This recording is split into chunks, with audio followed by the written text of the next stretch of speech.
Hello everyone, I am Saloni Tyagi, Head of the Department Faculty of Law, Kalinga University. Today I am going to talk about Directive Principles of State Policy, that is known as DPSP, provided under Part 4 of the Indian Constitution.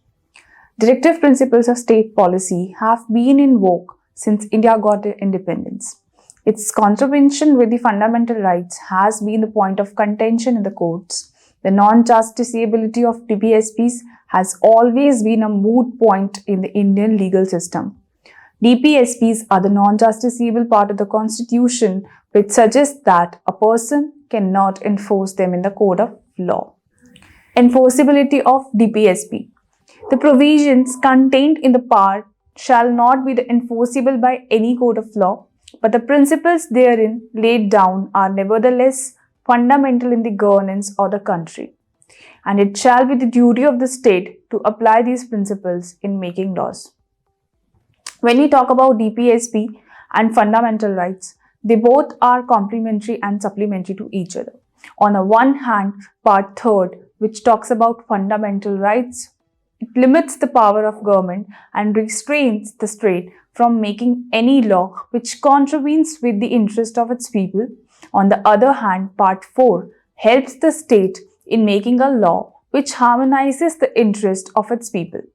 Both fundamental rights and directive principles of state policy hold equal relevance and significance in the current legal scenario, and they cannot overlook each other. There are many arguments that DPSPs are useless because of its non-justiciability, but we need to understand that these are not only the guiding principles but also lay down the broad objectives and ideals that India strives to achieve. So now when we talk about directive principles, we also talk about directive principles as Gandhian principles. So directive principles which are based on socialist principles includes Article 38. Article 38 states that the state shall strive to promote the welfare of the people by securing and protecting a social order, by assuring social, economic and political justice, and by minimizing inequalities in income, status, facilities and opportunities. Another article which is a part of socialist principle is Article 39. It states that the state shall in particular direct its policy towards securing right to an educate means of livelihood to all the citizens, the ownership and control of material resources which are organized in a manner to serve the common good. The state shall avoid concentration of wealth in few hands, equal pay for equal work for both men and women, the protection of the strength and health of the workers, childhood and youth shall not be exploited.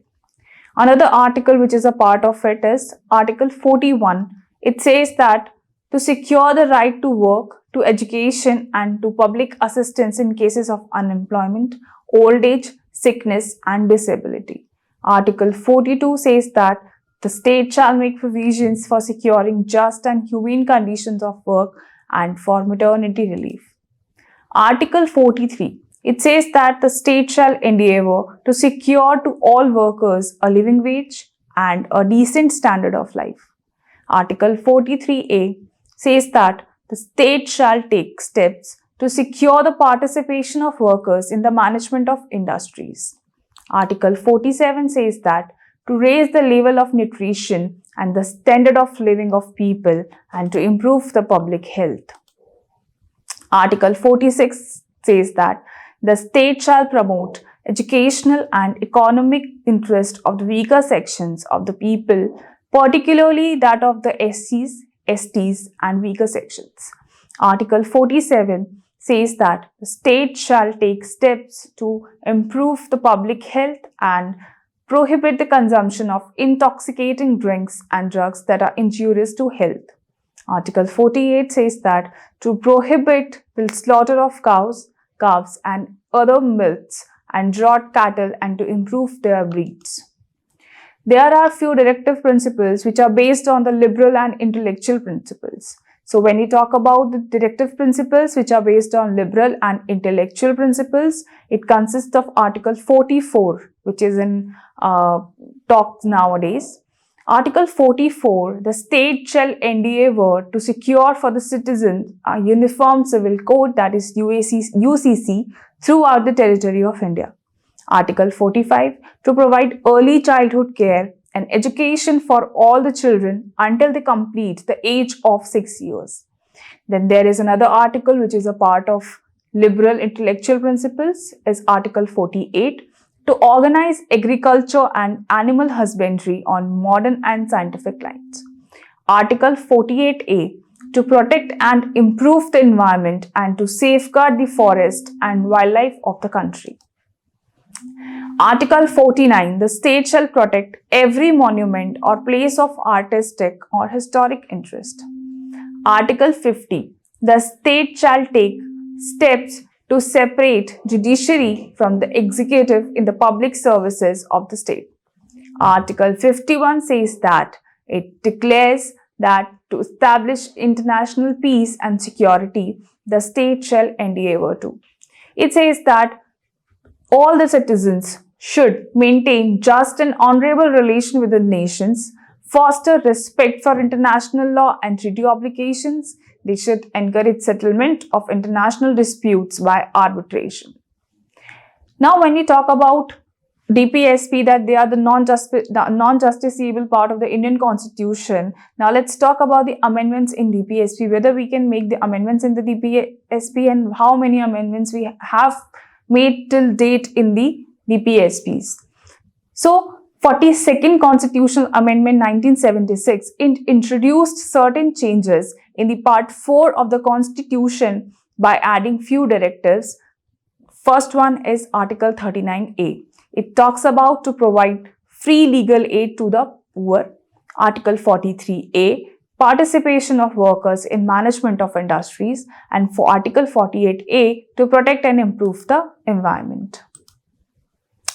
Next, 44th Constitutional Amendment Act 1978. This specific amendment inserted Section 2 to Article 38, which declares that the state in particular shall strive to minimize economic inequalities in income and eliminate inequalities in status, facilities and opportunities, not amongst individuals but also amongst groups. It also eliminated the right to property from the list of fundamental rights. Another amendment which has been made is 86th Amendment Act of 2002. It changed the subject matter of Article 45 and made elementary education a fundamental right under Article 21A. Now, when we talk about DPSPs, there are few judicial pronouncements which actually talks about the non-justiciability of DPSP and how fundamental rights are in contravention with the DPSP and how they are complementary and supplementary to each other. The first judicial pronouncement is related to State of Madras versus Champakam, AIR 1951. The apex court was of the view that if a law contravenes a fundamental right, it would be void, but same is not with the DPSP. It says that fundamental rights are on a higher pedestal than DPSPs. That means if there is a contravention between fundamental right and DPSP, then fundamental rights are going to be prevail. Next, in Kerala Education Bill 1957, Court said that in case of conflicts between FR and DPSP, the principle of harmonious construction should be applied, but still after applying the doctrines of interpretation, there is a conflict between FRs, that is fundamental right, and DPSP, then the former should be upheld. That means again fundamental rights are going to be upheld. In Venkataraman versus State of Madras 1966, Court gave precedence to fundamental rights over DPSP. In another case, that is IC Golaknath versus State of Punjab 1967, the court was of the view that fundamental rights cannot be curtailed by the law made by the parliament. In furtherance of the same, the court also said that if a law is made to give effect to Article 39B and 39C, which comes under the purview of DPSP. And in the due process, the law violates Article 14, Article 19, or Article 21. The law cannot be declared as unconstitutional and void merely on the ground of said contravention. In Keshwananda Bharati versus State of Kerala 1973, the apex court placed DPSP on the higher pedestal than fundamental rights. Ultimately, in the case of Minerva Mills versus Union of India, the question before the court of law was that whether the directive principles of a state policy enshrined in Part 4 can have primacy over the fundamental rights conferred by Part 3 of the Constitution. The court held that the doctrine of harmonious construction should be applied because neither of the two has precedence to each other. Both are complementary, therefore they are needed to be balanced. In Unnikrishnan versus State of Andhra Pradesh 1993, the court was of the view that fundamental rights and directive principles are not exclusive to each other. Therefore, there should not be read in exclusion. Moreover, the court said that fundamental rights are means through which the goals enumerated in Part 4 are achieved.